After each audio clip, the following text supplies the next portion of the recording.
चालू करना है। एनमिट कर रहा हूँ।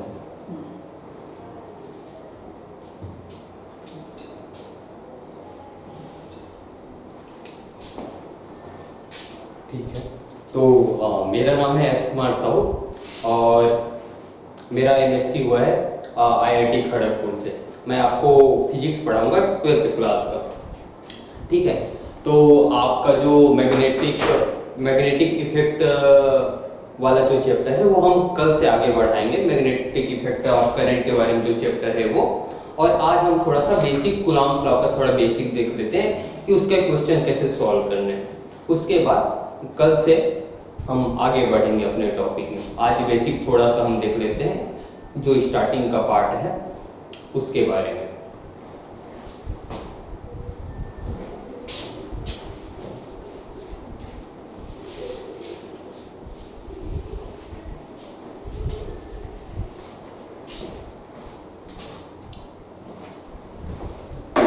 देखिए, जो आप इंग्लिश मीडियम वाले उसके लिए जो इंग्लिश मीडियम वाले हैं उनके लिए मैं चार्ज वर्ड यूज करूंगा। हिंदी मीडियम वाले समझना वो आवेश है। मैं हो सकता है आवेश भी यूज करूं बीच बीच में, हो सकता है चार्ज का यूज भी करूं, तो आप समझ जाना। अगर अगर मैं चार्ज बोलता हूं तो हिंदी मीडियम वालों को समझना है कि मैं आवेश के बारे में ही बात कर रहा हूँ, और अगर मैं फोर्स बोलता हूँ तो हिंदी मीडियम वालों को समझना है कि वो बल है। अगर मैं बल के बारे में बोल रहा हूँ तो इंग्लिश मीडियम वालों को समझ जाना है कि मैं फोर्स के बारे में बात कर रहा हूँ। हो सकता है मैं बीच बीच में किसी भी वर्ड का यूज कर लूँ। ठीक है, तो आज कूलॉम्स लॉ के बारे में बताऊंगा। हिंदी में बोलते हैं कूलॉम का नियम।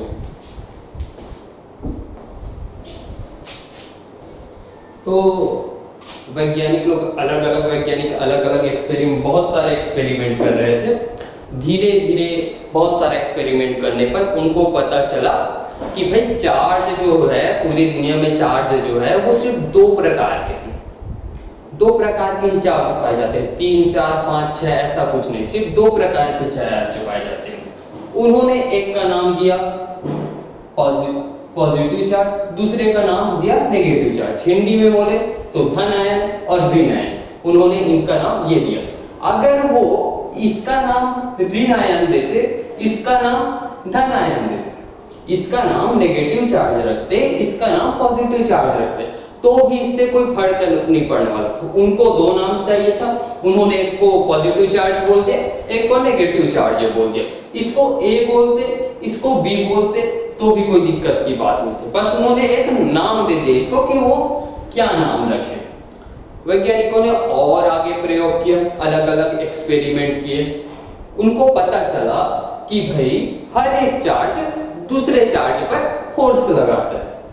अब क्वेश्चन ये है कि कितना फोर्स लगाता है, तो कितना फोर्स लगाएगा ये बात हमें कूलॉम्स लॉ से पता चलती है, कूलॉम के नियम से। कूलॉम का नियम क्या है ये अभी देखेंगे, लेकिन उससे पहले देख लेते हैं कि सेम चार्ज जब होता है, जो सेम चार्ज होता है, जैसे कि पॉजिटिव और पॉजिटिव, ये जो चार्ज है एक दूसरे को प्रतिकर्षित करेंगे, एक दूसरे को दूर फेंकने की कोशिश करेंगे, एक दूसरे को रिपल करेंगे।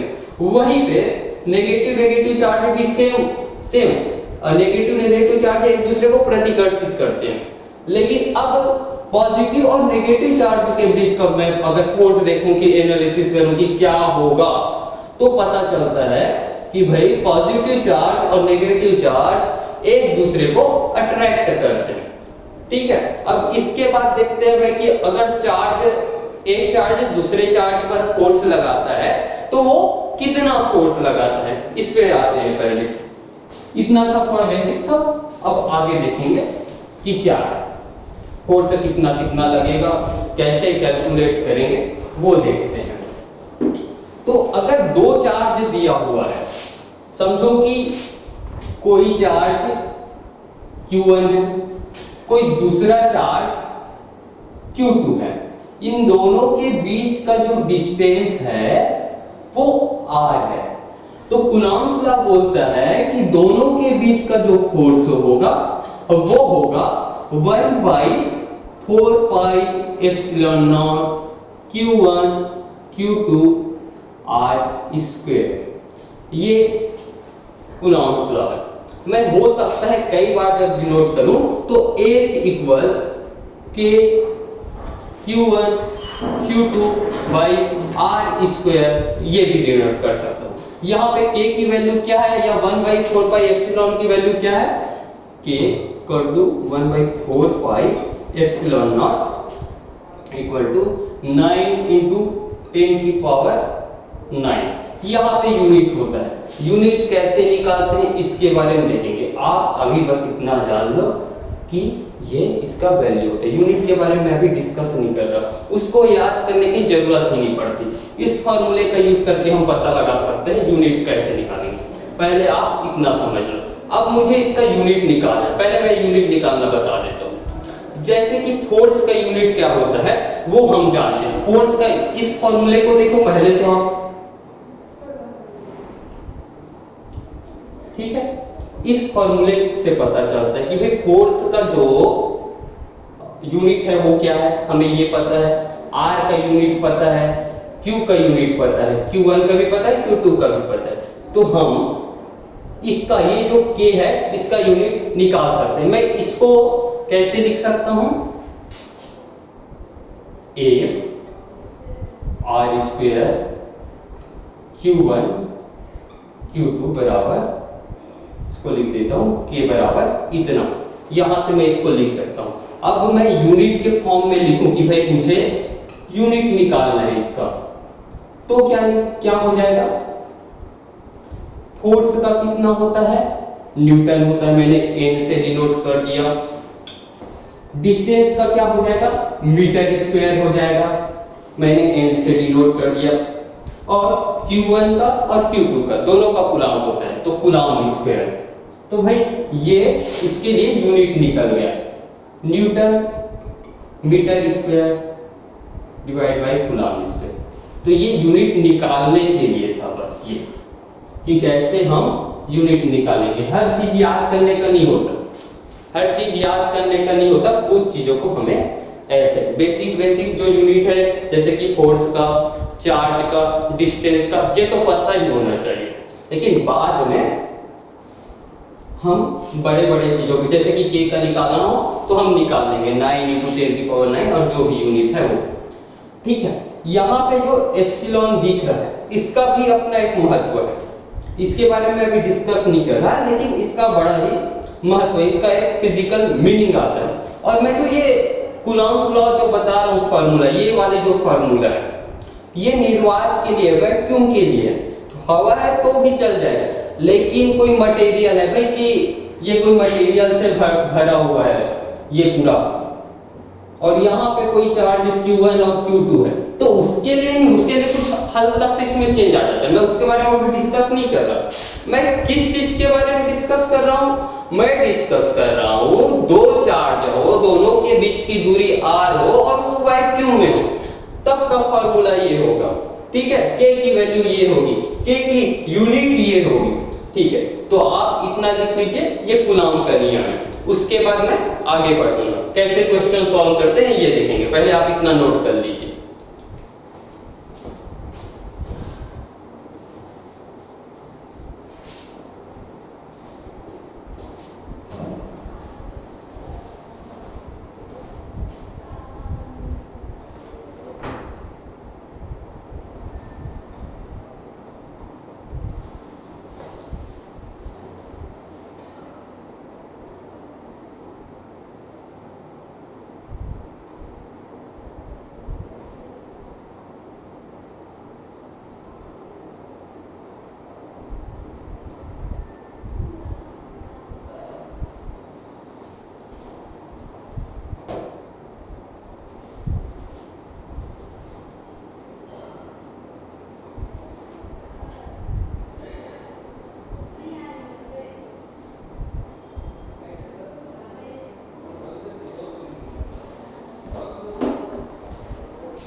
ठीक है, चलिए आगे बढ़ते हैं।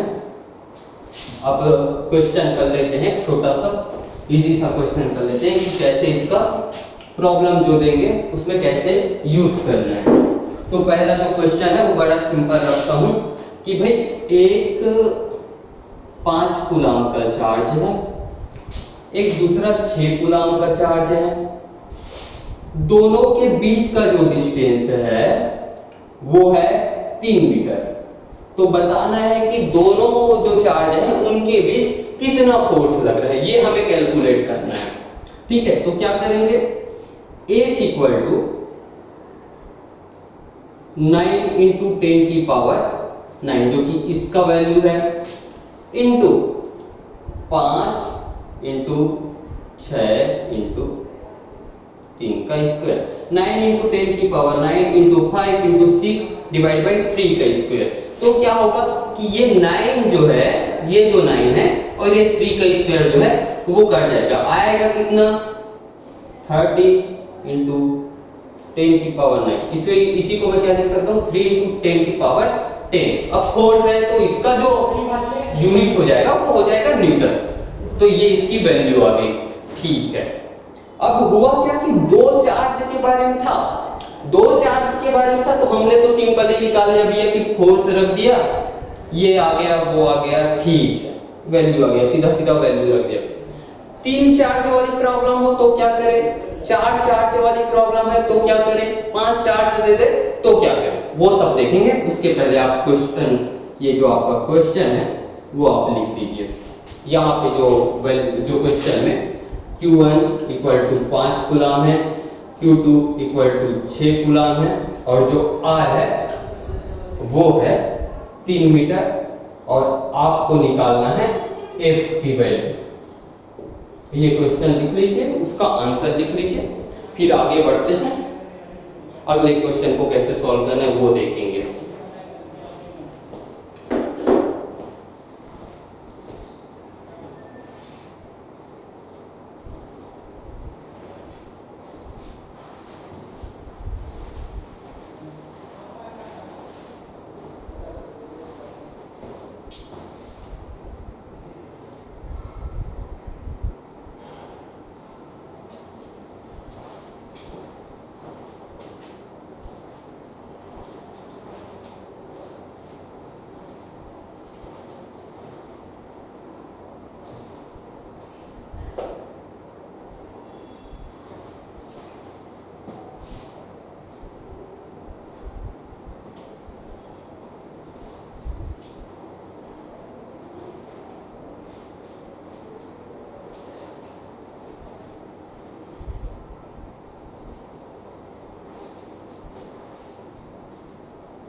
ठीक ठीक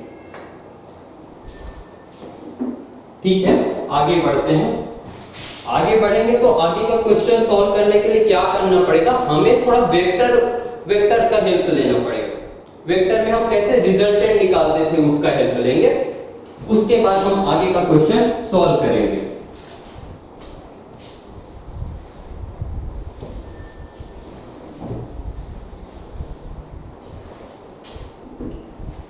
देखिए कि एक वेक्टर, कोई वेक्टर है A,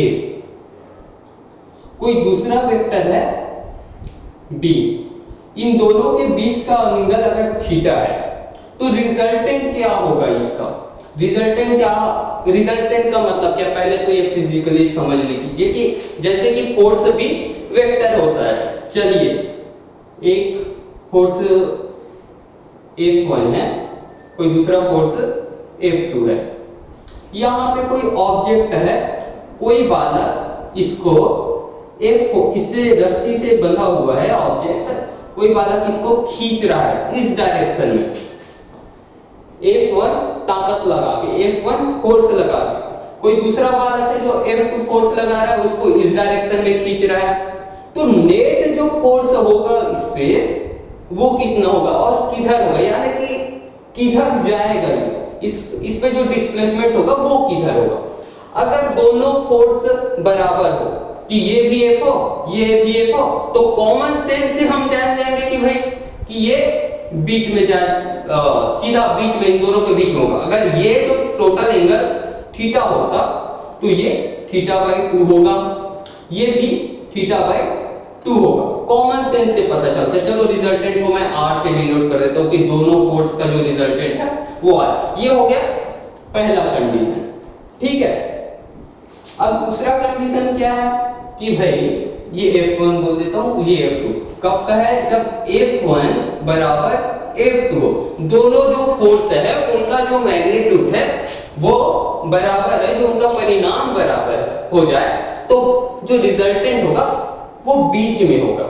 वहीं पे आप दूसरा केस अगर देखोगे क्या कि F1 ये है F2 और उनके बीच का एंगल है ये थीटा। अगर F1 बड़ा हो F2 से तो क्या होगा कि ये जो रिजल्टेंट है वो थोड़ा सा इधर होगा। क्यों होगा भाई रिजल्टेंट इधर?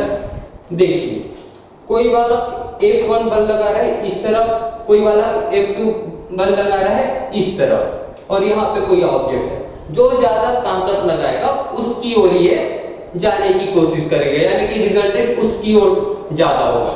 तीसरा केस में अगर देखूं,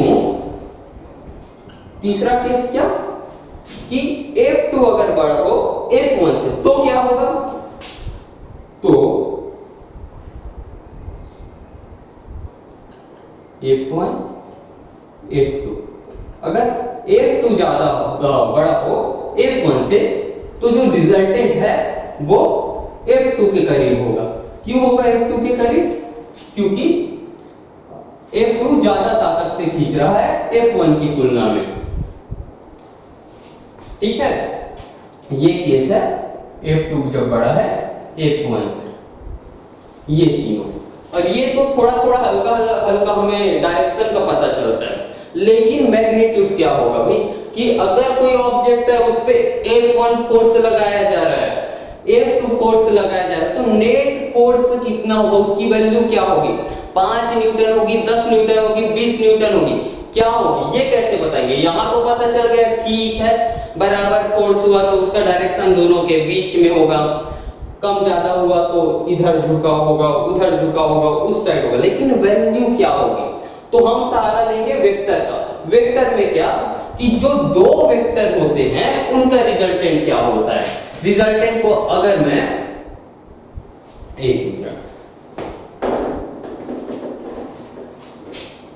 अगर मैं रिजल्टेंट को R से डिनोट करूं, दो वेक्टर के बीच का जो रिजल्टेंट है, तो क्या आएगा? A का स्क्वायर प्लस B का square plus 2AB cos theta. पहले वेक्टर का मैग्नीट्यूड है, दूसरे वेक्टर का मैग्नीट्यूड, और ये जो थीटा है दोनों वेक्टर के बीच का एंगल है। अगर हमें थीटा पता हो, A की वैल्यू पता हो, B की वैल्यू पता हो, तो हम बता सकते हैं भाई कि R की वैल्यू क्या होगी। अभी मैं डायरेक्शन की बात नहीं कर रहा हूं, मुझे बस R के वैल्यू से मतलब है। तो A, B और थीटा पता हो तो R की वैल्यू पता चल जाएगी, तो हम इसका यूज करेंगे। अभी हम इसका यूज करेंगे, ठीक है। लेकिन कभी कभी हमें ज्यादातर जो क्वेश्चन में केस मिलता है वो इस बात का मिलता है कि A बराबर B होता है, इस केस में अगर एक केस बता रहा हूं मैं जिसमें क्या हो कि a बराबर b हो, तब जो रिजल्टेंट आता है वो आता है r equal to 2a cos θ/2 आ जाता है। तो अगर दोनों फोर्स बराबर है या दोनों वेक्टर बराबर है तो मैं डायरेक्ट इसका यूज कर सकता हूं।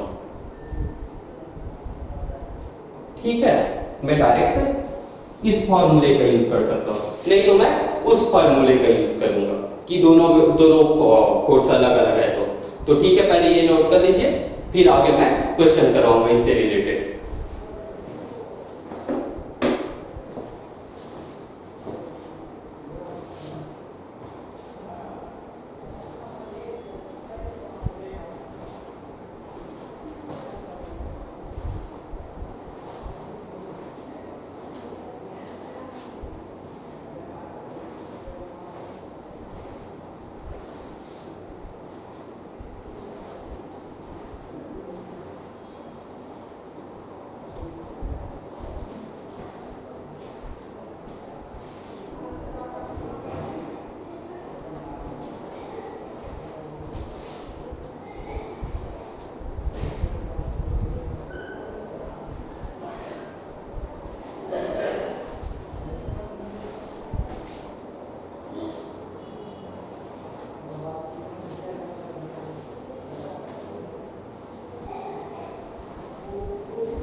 अगर पॉसिबल हो तो आप इन्फॉर्म कर सकते हैं कि जब हो जाए तब।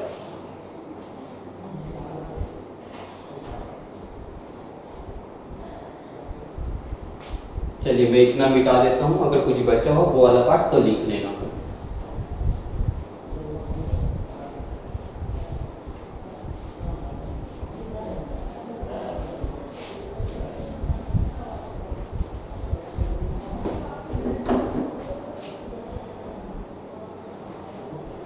ठीक है, अब एक क्वेश्चन दिया गया है, समझो। एक क्वेश्चन है कि कोई चार्ज है Q, इस पे दो चार्ज है Q1 और Q2, इनके कारण इस पे फोर्स लग रहा है।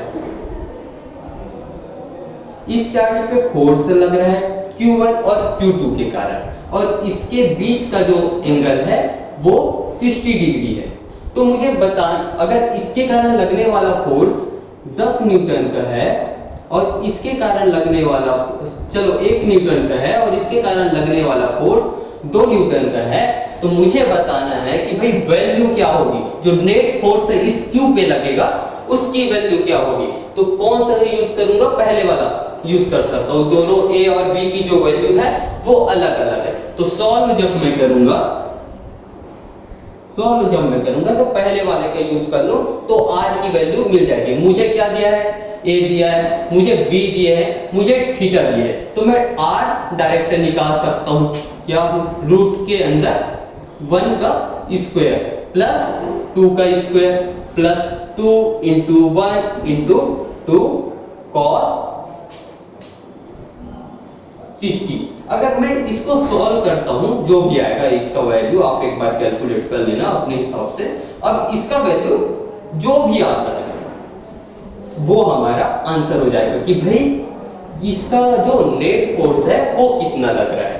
तो ये कैलकुलेशन के बाद आपके पास आ जाएगा। ये तो इसका यूज तब किए जब अलग अलग है। अगर दोनों सेम होता तो हम डायरेक्ट ये यूज कर सकते थे, 1 न्यूटन और 1 न्यूटन होता। तो चलिए मैं उसको क्वेश्चन 2 कर देता हूं और इसी में बता देता हूं।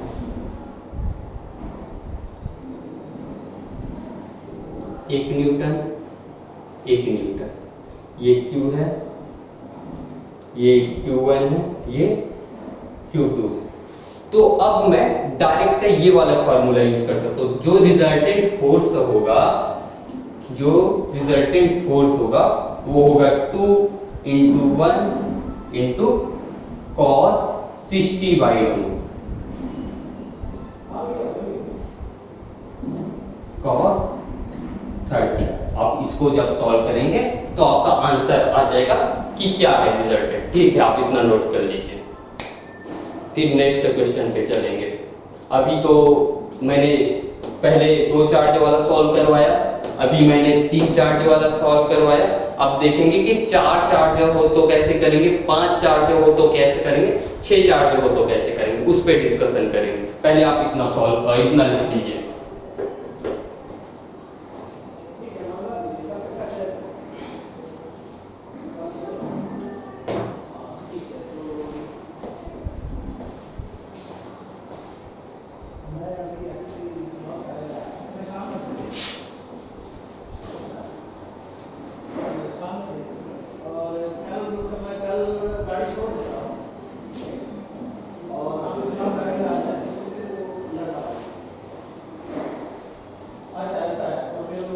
लगवा के जाएंगे। ठीक है, मैं शाम में फोटो भेजूंगा। जी जी।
ठीक है, चलिए आगे बढ़ते हैं।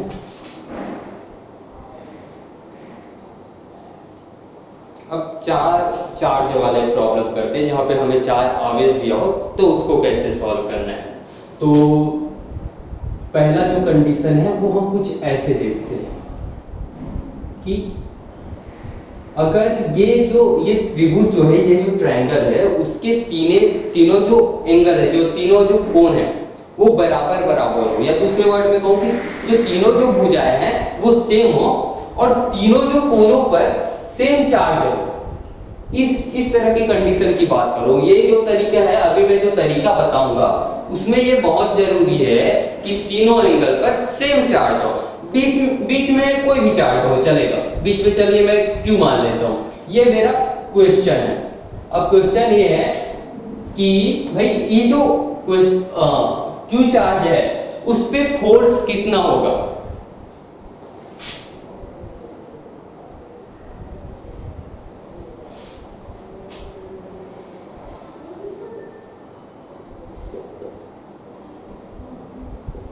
मुझे ये निकालना है, तो क्या करूं, कितना फोर्स होगा ये हमें पता लगाना है।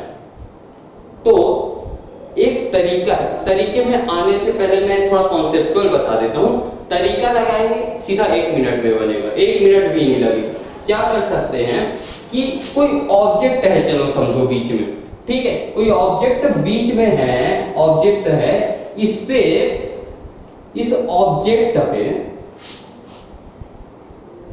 Q इस ऑब्जेक्ट पे तीनों तरफ से अगर बराबर फोर्स लगाया जा रहा है, बीच में कोई ऑब्जेक्ट है या बीच में कोई चार्ज है, जो भी उस पे अगर तीनों तरफ से कोई ऑब्जेक्ट पे तीनों तरफ से फोर्स लगाए, तो हम अगर एक्सपेरिमेंट करें तो हम क्या पाएंगे पता है कि उस पे कोई मूवमेंट नहीं हो रहा है, वो कहीं से वहां से डिस्प्लेस नहीं हो रहा है, वो वहीं का वहीं रहेगा, हटेगा नहीं। क्यों नहीं हट, और जैसे ही हटेगा नहीं तो उसका मतलब है A equal to zero, acceleration zero. Acceleration zero का मतलब क्या है, फोर्स भी zero, A equal to A में से एक्सीलरेशन जीरो तो फोर्स भी जीरो। यहां से तो हमें सीधा पता चल गया कि भाई अगर तीन कोनों पे कोई सेम चार्ज हो तो बीच में कोई भी चार्ज हो उस पे जो बल उस पे जो फोर्स लगेगा, उस पे जो बल लगेगा वो जीरो होगा। ये कॉन्सेप्चुअल है, इसको हम अलग तरीके से भी सॉल्व कर सकते हैं। हम जो रिजल्टेंट वाला है इसका यूज करके भी उसको निकाल सकते हैं, लेकिन ये लंबा हो जाएगा। वहां पे सिंपल है कि तीन कोनों पे अगर कोई तीन कोनों पे तीन चार्ज दिया हो, सब बराबर बराबर हो, तो जो बीच वाले चार्ज पे जो फोर्स लगेगा तो तीनों के कारण जो फोर्स लगेगा, नेट जो फोर्स होगा वो जीरो होगा। ठीक है, तो F इक्वल टू क्या आएगा, जो नेट जो फोर्स होगा उसकी जो वैल्यू आएगी जीरो। ठीक है, ये सिर्फ इसके लिए बस सही नहीं है, ये और भी चीजों के लिए सही है। कैसे वो बताता हूं, किनके लिए हम यूज कर सकते हैं उसको बताते हैं।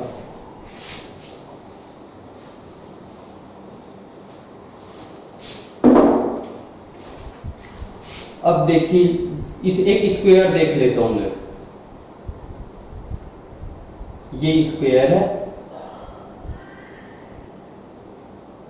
ये क्वेश्चन नंबर 4, ये स्क्वायर है, यहाँ पे क्यू, यहाँ पे क्यू, यहाँ पे क्यू, ये सारे पॉजिटिव चार्ज हैं। नेगेटिव होता तो भी चलता सारे, लेकिन सारे के सारे नेगेटिव होना चाहिए, या तो सारे के सारे पॉजिटिव होना चाहिए, सेम होना चाहिए। बीच में कोई भी चार्ज हो, नेगेटिव हो पॉजिटिव, उससे मतलब नहीं है। ठीक है, क्यू है तो भी चलेगा, माइनस क्यू है तो भी चलेगा।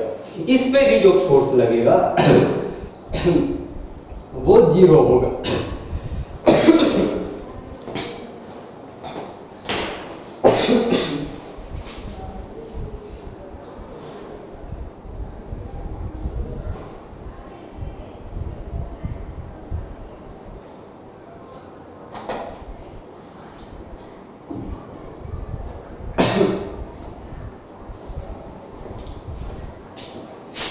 इतना लिख लीजिए, फिर मैं आगे बताता हूँ।